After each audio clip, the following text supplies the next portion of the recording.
Russia, officially known as the Russian Federation, has undergone significant changes since the collapse of the Soviet Union. It has shifted its post-Soviet democratic ambitions in favor of a centralized semi-authoritarian state under President Vladimir Putin. Russia has been moving from a globally isolated, centrally planned economy to a more market-based and globally integrated economy. Economic reforms in the 1990s have privatized most industry, with notable exceptions in the energy and defense-related sectors.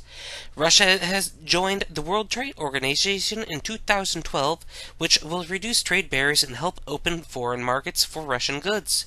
In April 2012, Russia expressed its intention to join the Open Government Partnership. OGP is an initiative that promotes effective and accountable government around the world. Russia can be said to be transitioning into globalization, as can be seen in the large volume of the flow of goods, technologies, capital, and labor through its economy. Multinationals, research institutions, and universities with big names can already make. Although there are several big-name corporations in Russia, people still have many negative impressions of Russia. Media has repeatedly portrayed a negative guns and gang-style image of the country, leading many to believe that it is a country embroiled in corruption, criminality, and chaos. The most fundamental risks, as seen by Western, European, and U.S. investors, are the legal and taxation risks.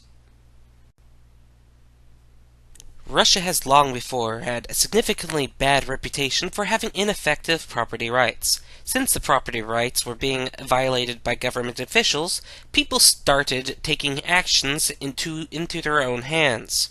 Firms turned to alternative forms of protecting private property and enforcing contracts. Criminal protection rackets and private agencies provided physical protection, collected debts, and came to a legal decision about disputes among firms. In September 2012, Russia changed their civil law. The new draft indicated that changes to property rights, obligations, contracts, security instruments, and intellectual property. Russia is the only BRIC country with no capital flow restrictions, therefore making it more open to foreign investment. The Russian president proposed the creation of the anti-bureaucracy filter for business legislation as part of the country's long-term economic policy. At 6.6 million square miles of land area, it is the largest country in the world. Russia relies heavily on its exports of energy products, with 2/3 of its exports being energy products. However, the demand for energy has always been high and has been increasing for quite some time. With its huge reserves of natural resources, Russia hopes to become a leader in the energy sector. In 2011, Russia passed Saudi Arabia as the #1 oil producer. It is also the second largest producer of natural gas.